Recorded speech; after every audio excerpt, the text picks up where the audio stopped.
Fala, galerinha! Tudo bem?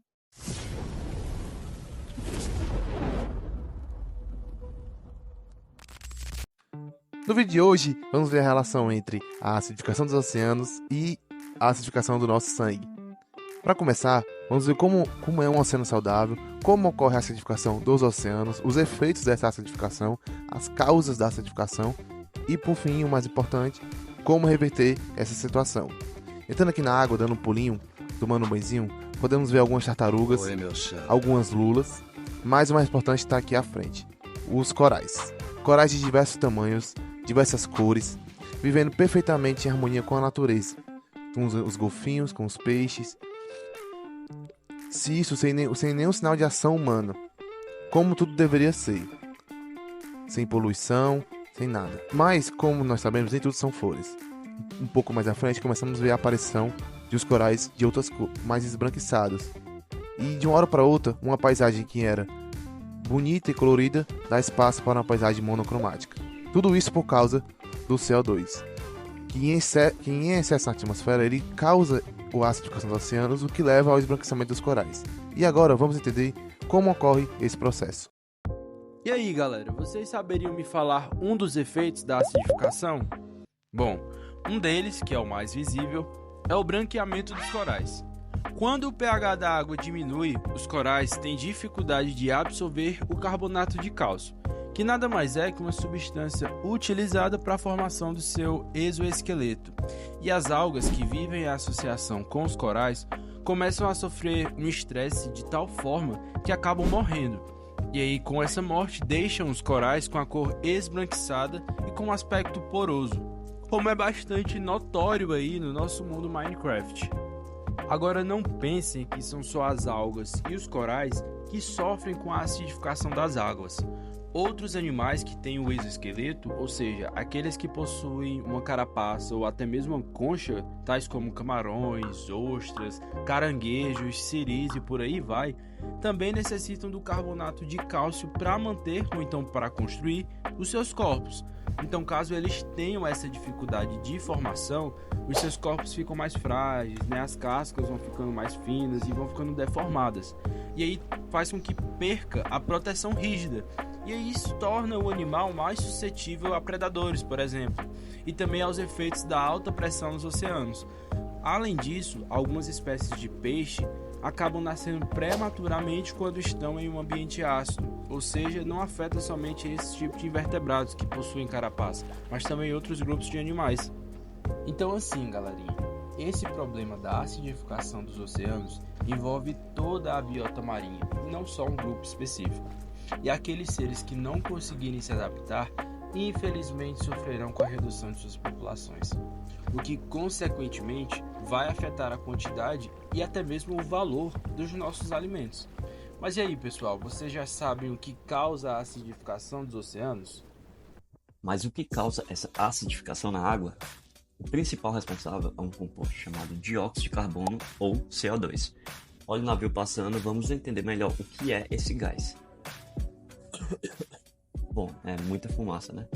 O dióxido de carbono é produzido da queima de combustíveis fósseis, como petróleo, carvão e gás natural, que são utilizados em indústrias, como você vê nesse ambiente, usinas de energia e em veículos automotores. Mas a sua maior parcela é vinda de queimadas e mudanças de uso da terra, geradas principalmente por um setor, a agropecuária. Só que esse gás ele não fica todo no ar. Nosso oceano absorve quase cerca de 1/3 de todo o CO2 presente na atmosfera. Porém, claro que isso tem um limite. Se o oceano absorver CO2 demais, essa molécula vai gerar aumento de determinadas reações que vão diminuir o pH do mesmo, podendo assim alterar as condições e formas de vida presentes nele. Dessa forma, se a humanidade continuar a deixar nossos ecossistemas queimarem e continuar utilizando combustíveis fósseis, pouco a pouco iremos cavar a nossa própria cova.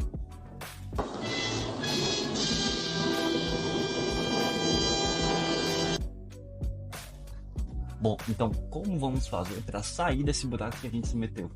Bom, para reverter essa situação é necessário diminuir drasticamente as emissões de CO2. Dou aqui 3 medidas práticas para isso.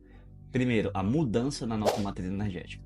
A substituição do uso de combustíveis fósseis por energia eólica e solar, como você vê nesse ambiente. Segundo, a melhor captura de armazenamento de carbono. Já existem hoje tecnologias que conseguem capturar e armazenar o carbono proveniente da queima de combustíveis fósseis em aquíferos profundos, como cavernas e domos de sal, longe da atmosfera. Terceiro, e principalmente, a conservação dos nossos recursos naturais. Os nossos ecossistemas, em particular os florestais, são importantes fixadores de carbono. O que isso quer dizer?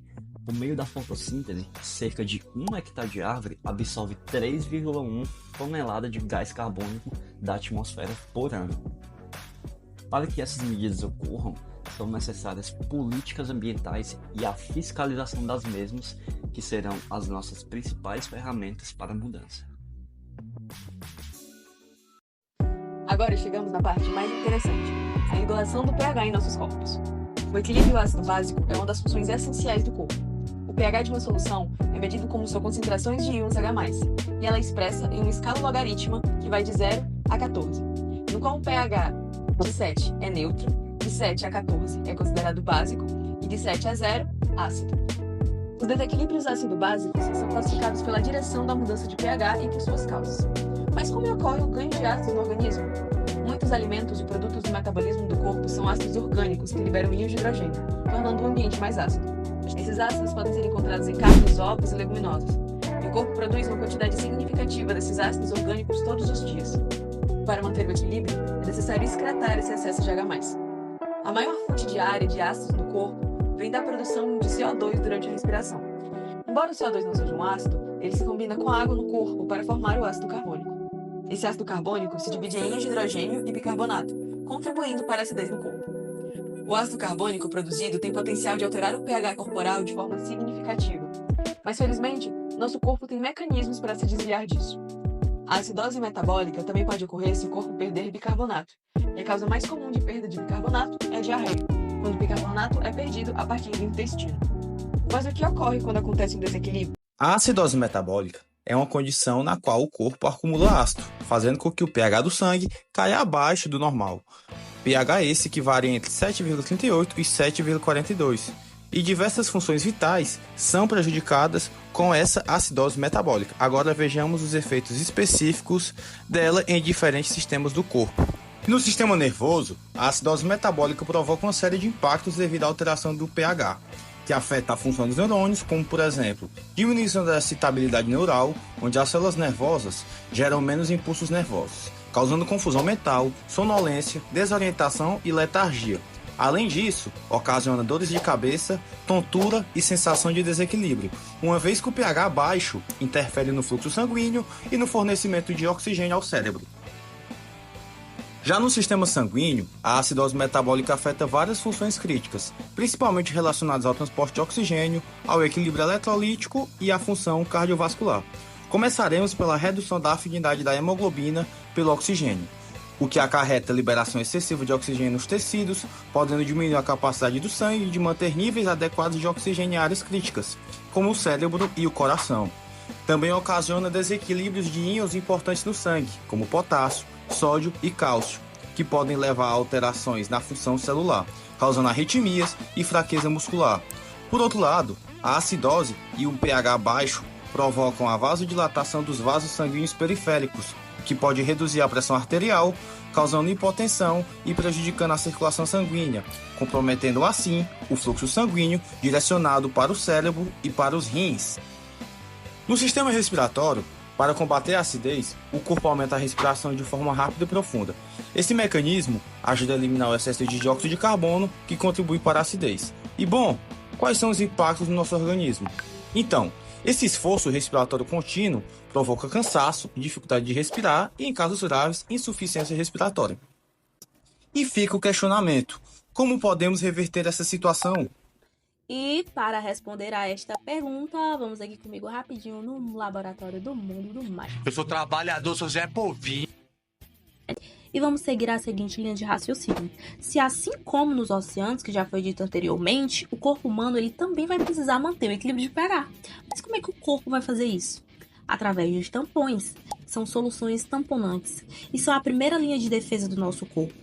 Esses tampões eles vão atuar de forma parecida como se fosse uma balança, por exemplo, mantendo o contrapeso. neutralizando variações bruscas no pH ao se ligar ou liberar íons de hidrogênio, H+, e, sem eles, qualquer adição de ácido ao corpo provocaria grandes oscilações no pH. Os tampões, eles também vão estar presentes tanto dentro das células quanto no plasma. Dentro das células, as proteínas, os íons e a hemoglobina desempenham esse papel. Já no plasma, o bicarbonato é o tampão mais importante que vai neutralizar H+, proveniente de várias fontes, como o metabolismo, por exemplo. Assim, os tampões garantem que o pH do corpo permaneça estável, mesmo com a produção constante de ácidos. O pH também pode ser regulado pela respiração e pelos rins. Na expiração, quando uma pessoa respira menos, há menos troca de gases, aumentando o CO2 no sangue. Esse aumento forma mais ácido carbônico, elevando os íons H+, e tornando o sangue mais ácido. Quando a respiração acelera, o CO2 é eliminado mais rapidamente, o que reduz a formação de ácido e aumenta o pH.